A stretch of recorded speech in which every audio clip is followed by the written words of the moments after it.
I am honored to moderate this conversation, sharing stories from exile.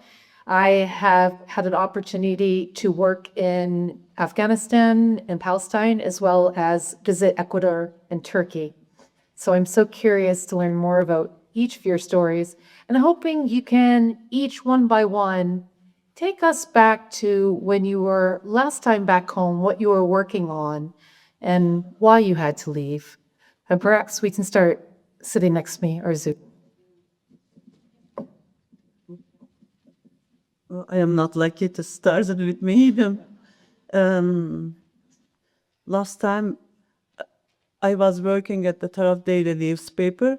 That was a dream team in Turkey where the Orkun Pamuk, Ahmet Altan, Evat Ünür authors, the were over there. Normally, I just, to cover the people's story, ordinary story.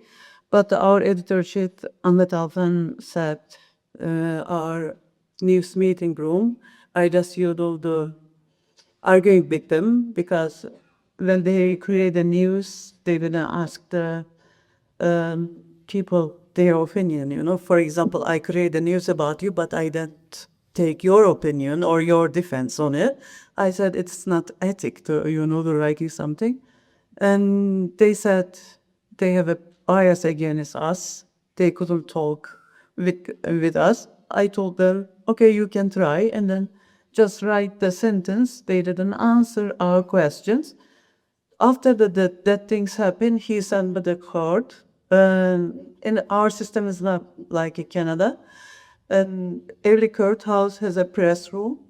And also the police station has a press room. Here, police publishing their news by themselves. It's not object, right? That we just see the news their side.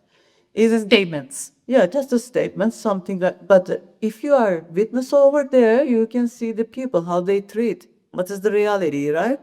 Turkey gives you space, but they didn't allow you to use that space, freely. But they open for these things. And then I was also the court reporter. We have a press room inside the court. I started to, to understand where I really am.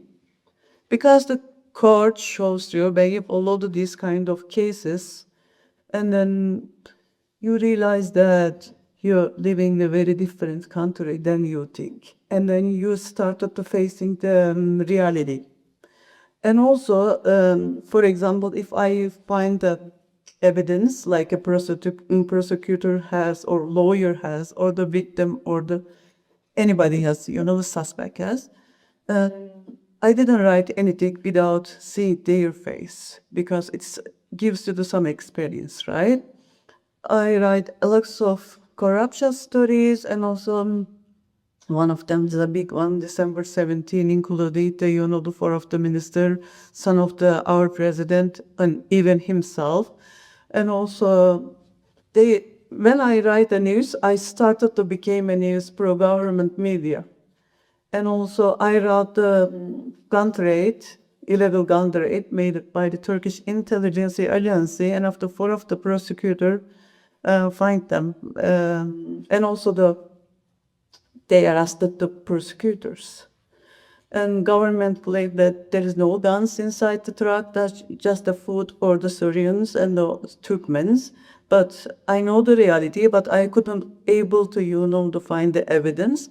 And the prosecutors also couldn't speak because, they're officially banned. And also, So you're doing this investigative journalism, right? You're really looking at power. And this is at a time where people just want the press release and they don't want you to ask questions. And then when they arrested the poor prosecutor, also that they fired the search dog who found the guns and the Wahim. We didn't know what happened to him. And I able to find inside the course they're hiring, the trial, their defense video. I try to publish it. I call lots of news channel. It is a reality of the media, I work all the time independent.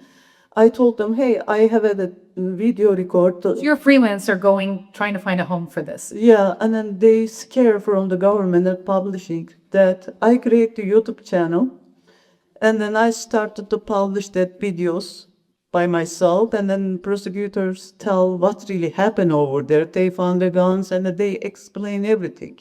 For the first time, they find a place to hurt, make their voice heard, Just that following this, they started the investigating against me because they said she take the video record inside the court, something like that. I didn't join the hearing, first hearing. They took my custody from my kids. So I just want to repeat that. So when they took custody away from you from your own. Yeah, yes, my own children. And also after that, but I never give up. I was the only person to following the death case. If I didn't go to the court, the four prosecutor became a voiceless. It is very hard. Somebody is innocent, but others doing a lot of, the illegal things. They arrested them in front of your eyes. It's very painful. I don't, during that time, it's like a man broke my heart. I feel I helpless, and also I think, I have a kids, but they have a kids too. I don't think it's a selfishness. It is our job responsibility. And then I follow each cases. I publish it. But when the July 15 failed coup attempt happens, they started to arrest a lot of people and put them in the detention center. They started to torture them. I just watched the video records. I couldn't believe it because the government agency just published the video how they torture the people, soldiers, academicians, doctors. I just take a couple of pictures from that and put to my Facebook account. Just write down. You cannot torture anybody because it's crime against humanity. At the same time, they issued the arrest warrant against me. Not that just journalism activity. I just remind them the rule of law internationally, but they are looking for the reason to arrest me. During the time, I have two kids. One of them 7 years old, the youngest one just 7 months old, and I didn't know what to do. I called my lawyer. I told him, let's go to the court. I can defend myself. I didn't do anything wrong. He said, are you stupid? I think you are a smart woman, but you are not. If we go to the court, I never see you again, maybe 8 years, 10 years. So he advised against that. Yeah, he said, just, find a place and hide over there. Wow. And then I find some place. It's very hard, but You found a place to hide out? Yeah, but for the first time, I left my kids with my parents. And then 3 days later, my ex-husband called me. They went my mother-in-law house. At the same time, my sister-in-law has the baby just a month earlier than me. She was also the baby girl. And the police just looking for me in their house. They think the youngest baby belongs to me. They took the baby in the police station. They didn't believe it belongs to my sister-in-law. And I told them, tell the RSO if she wants to see the baby, come to police station. And when they provide the ID, they realize the baby. And I live 4 and 5 months underground life. I take my kids also with me. They never go to the balcony, and then we didn't open the window, something like that. But this is my way, not their choice.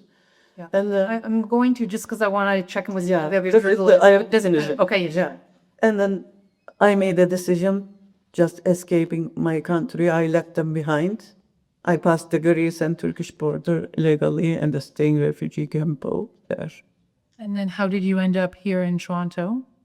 Alone, going to Paris, New York. I had visa before, and then past the Montreal border, called the police, say, I came to your country illegally. Can you arrested me? Some. Please arrest me. Right? Yeah, because I turned the police station, border police station. They didn't realize me, take a tour again and again. Finally, I remembered 911. Hey, I am around there. You are determined. Yeah. Your journalism as well as finding Suleimani. Thank you for sharing that. If you don't mind passing the mic, a round of applause. What a story. Haroon, I'd like you to take us back to your work in Afghanistan. And I think we've heard a little bit about that time already. Thank you, Jennifer. First of all, it's truly a pleasure to be among you, and thank you for coming this evening. I did not enter Canada illegally. I got a visa and came to Canada the day before yesterday for the first time Because you were coming from, because I was invited to come to this conference. I was you're based in London? Yes, yeah. I was truly touched that I was invited to Canada because of a number of reasons. First of all, I knew that we will have a wonderful audience as today. Secondly, I was brought into journalism by a Canadian, and that's no other than Lise Doucet. I used to work with her in the early days. And thirdly, which is also very dear to me, is the decision that Canada made to embrace a lot of journalists, including Afghans and civil society activists. That also includes my very close family. So it's a personal gratitude to Canada. So going back to your question, it was 2020 when I went to Afghanistan for the last time. And Afghanistan was preparing for a sort of peace deal between the government and the Taliban. And negotiations took place in Doha, in Qatar. So I was there to cover the negotiations with a lot of hope and fear. And since then, it was a number of steps that eventually led to the flops of the Republic in advance. And I won't be to Kosovo ever since. But luckily, thanks to that generation of Afghan journalists who were around, we launched a TV channel in London, which is now being watched in Afghanistan. And when did that hope move to fear? You mentioned that. Yes. Oh, when did you know it would be unsafe for you and other journalists? Well, the peace deal or the Doha agreement or the collapse deal, whichever way you're looking at it, came into practice, but peace didn't come up. So the fighting continued to go on from one district to another, one progress to another. And eventually it came close to the capital city, Kabul, and that collapsed. Even while Kabul was falling to the Taliban hand, the journalists and the experts and the politicians were hopeful and fearful that we might agree to a new form of governance, even beyond that stage. But that was dashed away, and it didn't materialize. Thank you for that. Anderson, you have a mic already in your hand. Take us to Ecuador, the stories you were working on. And in case you don't follow them on YouTube, you have your trademark glasses and hat on. Yeah. Hi, everybody. Thanks for the invitation. It's really an honor to be here tonight. The last time I was in Ecuador, I was complaining about the weather, and Really? we read about that. And I work with my wife, who's just in front of me, and we run a TV's news outlet called the Bosta, which it has a broad audience in our country, and it specializes in covering politics, corruption, and organized crime. And Ecuador has become, in the very recent years, the most violent country on earth. It is not a story in the main headlines anywhere, but it is going on now in South America. We were the peaceful country, the most peaceful country in the Americas 15 years ago. 2 murders by 100,000 person.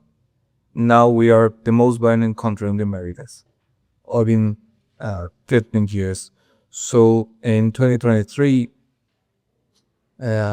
my wife and I, we were both of us protected witnesses of the state because of our reportings of over organized crime. So our life and our family's life were in the hands of the state. We were protected by the police 24 hours, 7 days a week. And we decided to investigate the government, which was not the best decision or the cleverest one. Because they, But it is the work. yeah, but it's a bad system. You cannot put in your life in the hands of the people you are supposed to investigate. So we investigate the government, and we discover the biggest case of our careers, which was how the Ecuadorian government had a deal with the organized crime, especially the Benin mob, and how they relate themselves to make business, along together the president and the Benin mob.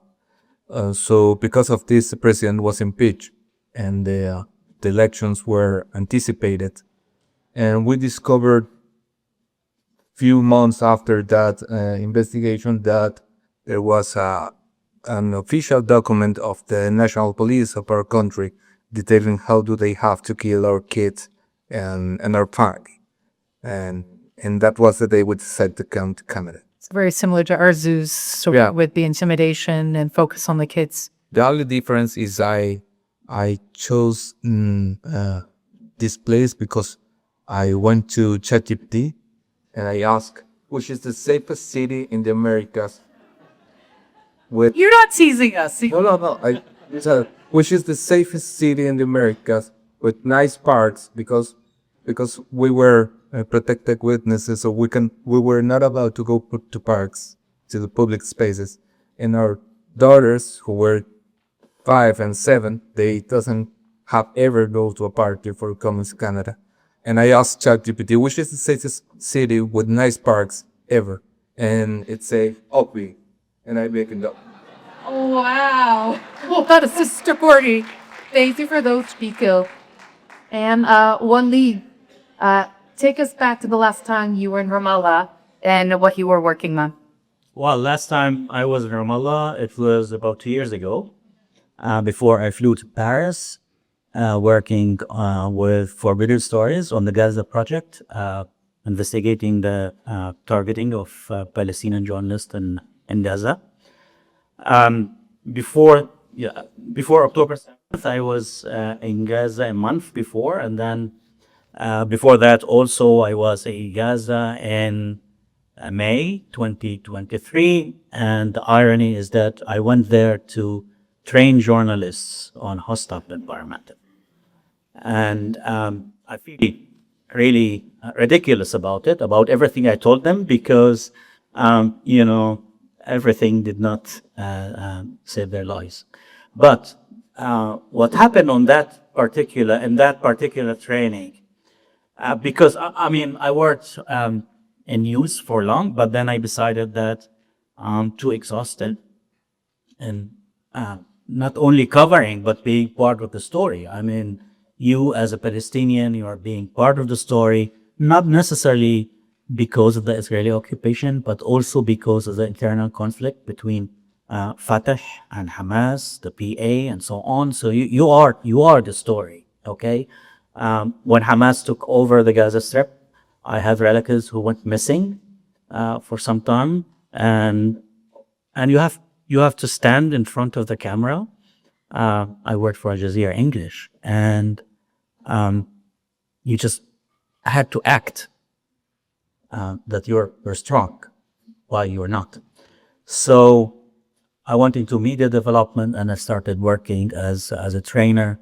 I worked with lots of journalists in the West Bank, in Gaza, and Arab work on a number of investigative reports. But I go back to May 2023 when I was held for 2 hours at the air checkpoint by the Israelis, and then I was allowed to go in. I barely made it to the venue where I was doing the training, so I spent like 4 hours doing the training. And then the next day, I get a call at 6:30 in the morning saying, "Are we training today?" I said, "Yes, of course." You know, I went to sleep. There was a wedding next to me. I mean, there was nothing. Life was normal. But the lady on the phone said, "Yeah, I mean, but the Israelis have started a new war, and they have killed 13 Palestinians, including 3 Islamic Jihad leaders. So everything is shut down." So I had to spend like 6 days in a hotel lockdown. You know, just one morning I found myself next to the bed. I don't know how, but apparently it was an F-16 strike, and I don't know how I found myself on the ground. Anyway, so I actually started realizing that, of course, it has always been a hostile environment. I started my work on the 17th of January 1991, which was the Iraq War. What was it called?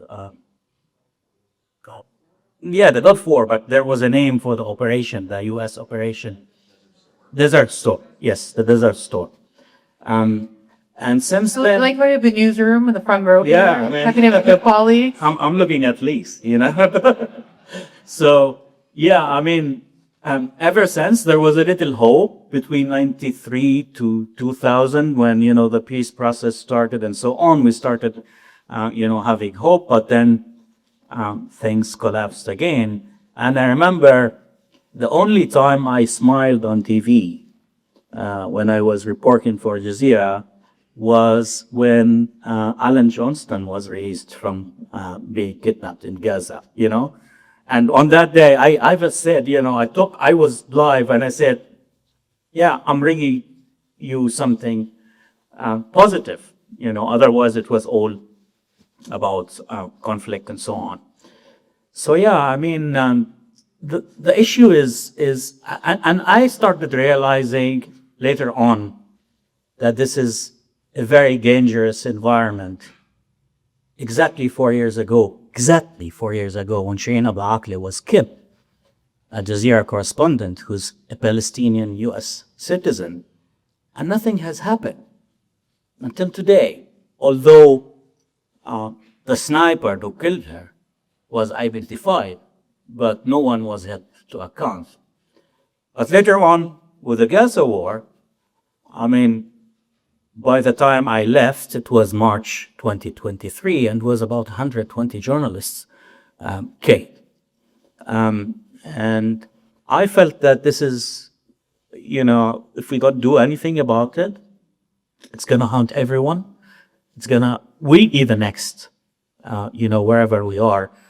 So, yeah, I mean, I end up being here in Canada on a super visa. My daughter is Canadian. But luckily, I don't know if it's lucky, if it's luck, if it's, if it's bad, if it's good. I got a work permit under the special measures for Palestinians and Israelis. And this is how I end up working here. Again, one day I was going out of Gaza. There are 3 checkpoints going out of Gaza. One checkpoint is code 44, and it's controlled by Hamas. So I was interrogated by Hamas. Then 55, which is the Palestinian Authority controlled checkpoint. I was interrogated by the Palestinian Authority. Then it was the 3rd checkpoint, the final checkpoint to go to the West Bank through Israel is the Erez checkpoint, which is controlled by the Israelis.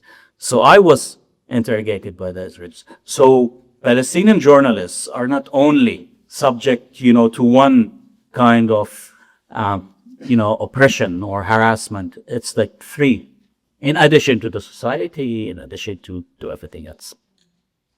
Building off that, historically, journalists wear, in a conflict zone, a vest that says press, or even to access a press conference. I already got an early answer to that question with your reaction there, Wally. But a press pass to access a press conference, or, even to get in situations. I want to know, back home for each of you, Identifying yourself visibly as the press, does that protect you or put you in danger? Uh, I haven't been to Afghanistan since the new regime in place. But I know you work with colleagues who are back there. It depends on the nature of the work you do. Depends on the story.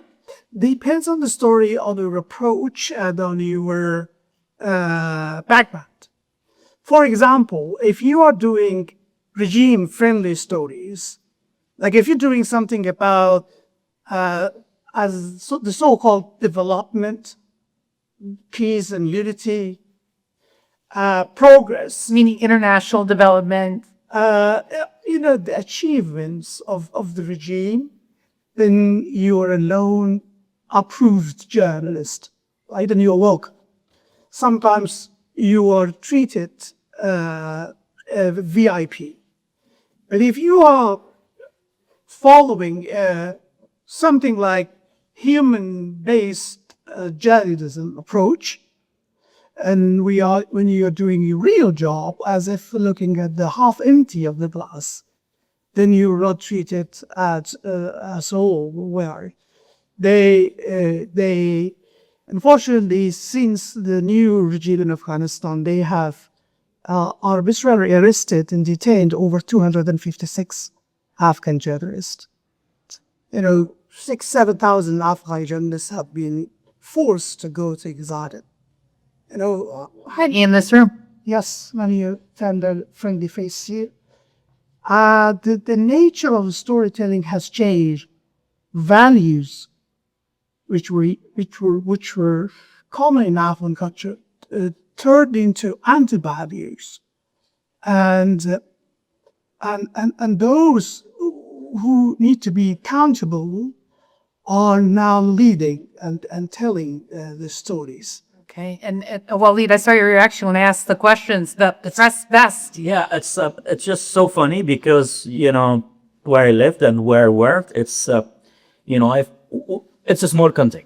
So if you're a journalist, you're known to be a journalist for the authorities. So the Israelis knew, the Hamas party in Gaza knew, the Palestinian party knew, but then it's just so funny because if you're driving a car and you go into a Palestinian village, for example, and it's so complicated because even license plates are different, So Palestinian license plates are white, Israeli license plates are yellow. So we had to take Israeli license plates because of the checkpoints and so on.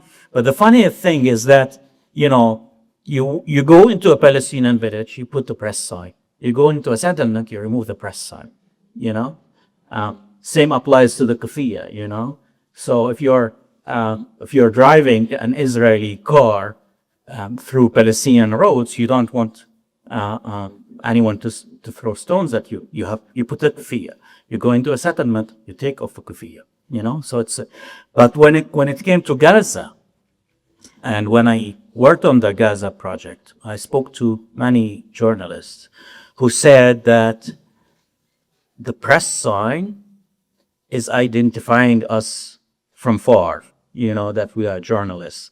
The press sign has made us being not welcomed in many places, like in buildings, because journalists are being targeted. So in Serpent, when people started, being displaced, so journalists were asked not to be among the others. So they kind of gathered around hospitals, outside places that they thought they'd be protected, but nope, unfortunately.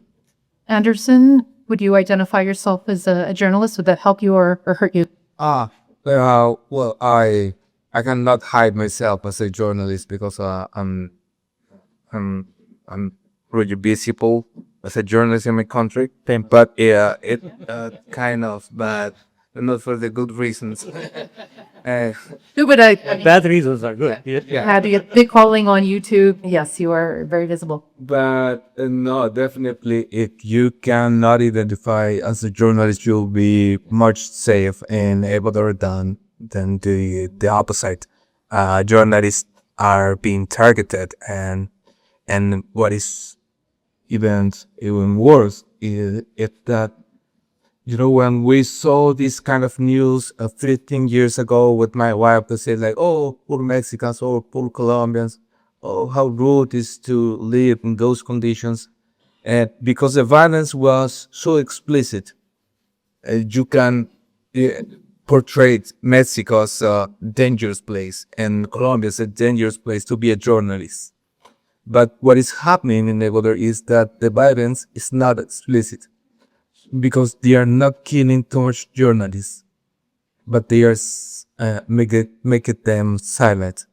They are threatening so much that nobody is talking anymore about the organized crime or the mafia or the narco trafficking element. And that is even worse. Because, Silencing. yeah, because nobody is talking about it. Almost nobody. We'll get the mic to Arzu. Back in Turkey, is it dangerous to identify as a journalist, or would a press pass help you in any way? No, I didn't scare and I didn't need to help or I have courage to say anywhere. But when I came here, they put my name in the killing list and also announced me as a terrorist. If somebody providing more information about her, we can pay for something like that. So what is a killing list in terms of? One of the social media account, like a nationalist account, published a list, the killing list. I was the only woman journalist in that list, and then You say it with a smile. You're like, hey. yeah, it's good, They prove you are doing the correct things, If you love you did something wrong. We are not a singer, not the, movie maker. If you tell the truth, nobody loves you, very less people. And then they started to treat a couple of my colleagues who lives in Europe, but nothing happens to me here. But just a short story. Once upon a time, I write a story about one of the mafia group, organized crime organization. There's some parallels. Yeah, and one of them tried to call me each time. He tried to make me scared. He said, To threaten you. yeah, if you write this, I said, okay, I am here if you want to meet me in person. I am waiting, something like that. And one of other colleagues and me sitting in the cafeteria, he comes over there. And he brings some of the flowers, something like that.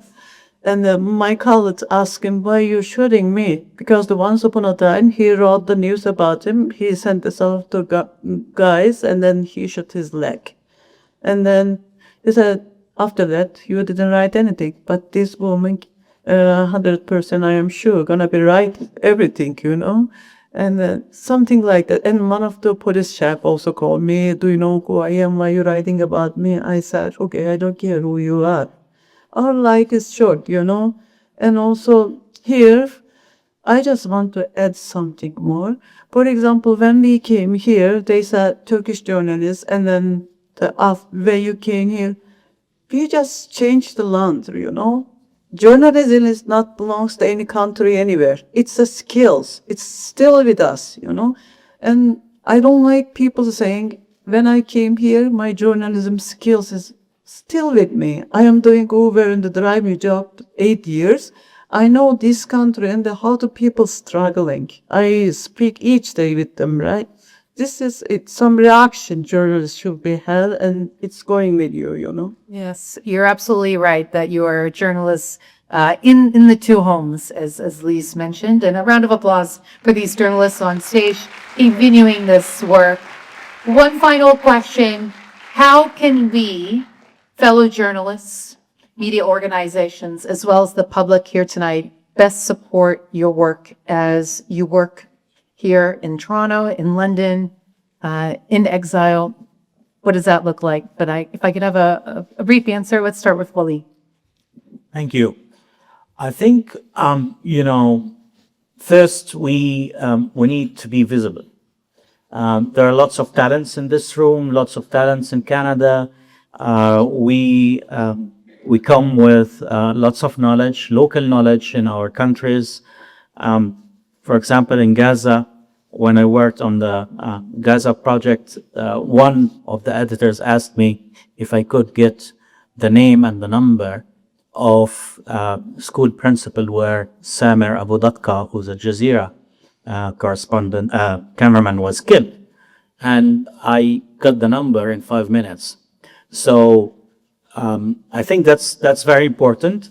And I take this opportunity to just briefly talk about the work I'm doing with Journalists for Human Rights. Is that, as part of this kind of initiative to make journalists visible, and I hear that the Canadian Association of Journalists and the Free Speech Center is also doing the same. So this is a good chance to join forces. We're trying to kind of make the newsrooms know about the talents that are here through different ways. I'm working on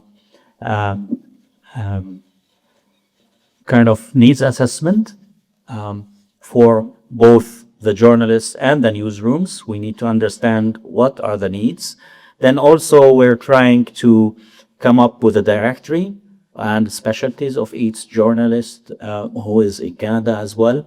So yeah, I think this is one way that we are trying to help journalists with. I mean, we're not going to bring jobs to journalists, but at least journalists should be able to contribute, should be able to access newsrooms. Newsrooms should know about who's who in Canada, and the expertise that are there.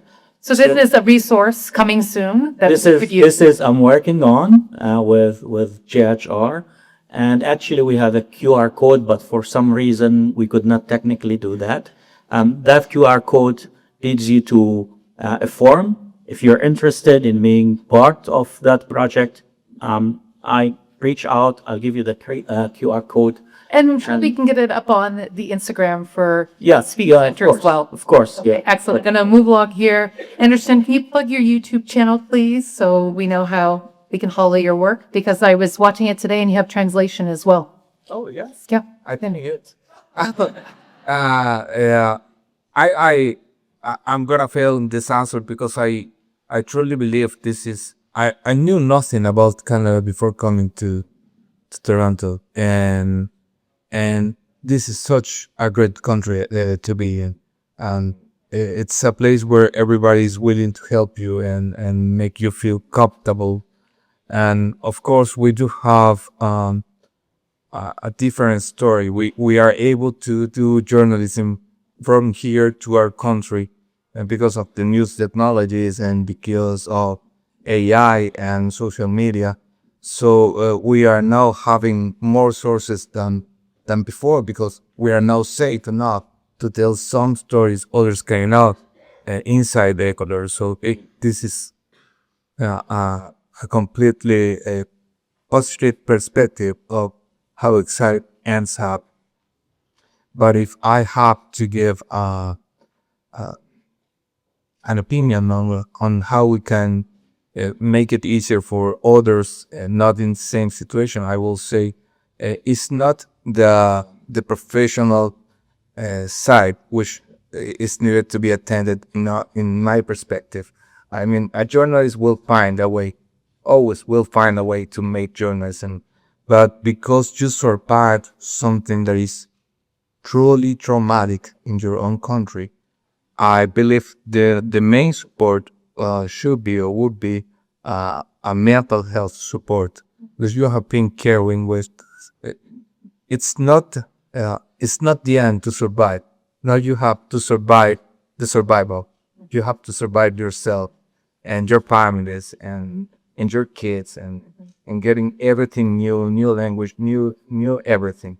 As well as it also being part of the story. Yeah. So that's something. Connecting journalists together, that's why it's so important the work and the job these organizations are doing, because connecting journalists with others, it make a huge positive impact. Okay, thank you. I have a minute left. So Haroon, how do we support this work? Thank you. Absolutely. So I think journalists here play a critical role in flow information back to their home countries. I think they play a key role in democratization of their country, potential democratization of countries. I think they are a big challenge to the authoritarian governments, be it in Iran, Afghanistan, or in Latin America. I think they are now the main voice for their nations because those living in the country are forced to censorship. And having said that, I believe the challenges coming to them in these countries, in the host countries, are also massive. It could be emotional, psychological, sometimes physical. I personally very worried about transnational repression, which can take any shapes and form. Sometimes in close collaboration with some gangs.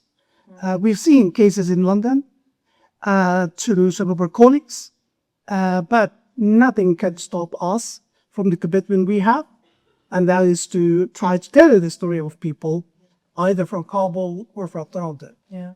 Arzu, you're clearly unstoppable. Final word. All the journalism organization in Canada support us, for myself. It's enough for me. And then they do whatever, you're asking for, not financially, but emotionally, for everything, like a frenzy that I need. But only thing I realize that I don't like, sometimes then said, they try to teach you all the time. For example, I cannot speak English very, very well. You don't. Yeah, but when you speak like that, they think you didn't know anything. This is just the expression. And then they should because our background. We start from zero, but we are not come from zero, We have knowledge, experience, lots of things. And I've been here almost 11 years. None of them asking me, hey, can you tell the investigative journalism? They all the time try to teach me. I give up, okay, I said, it's enough. Sometimes you ask me, hey, tell me this thing. Yeah, that kind of thing, Well, on that note, a round of applause and thanks to the journalists on this case, their reporting, their expertise, their honesty, and their commitment to the work. Thank you all.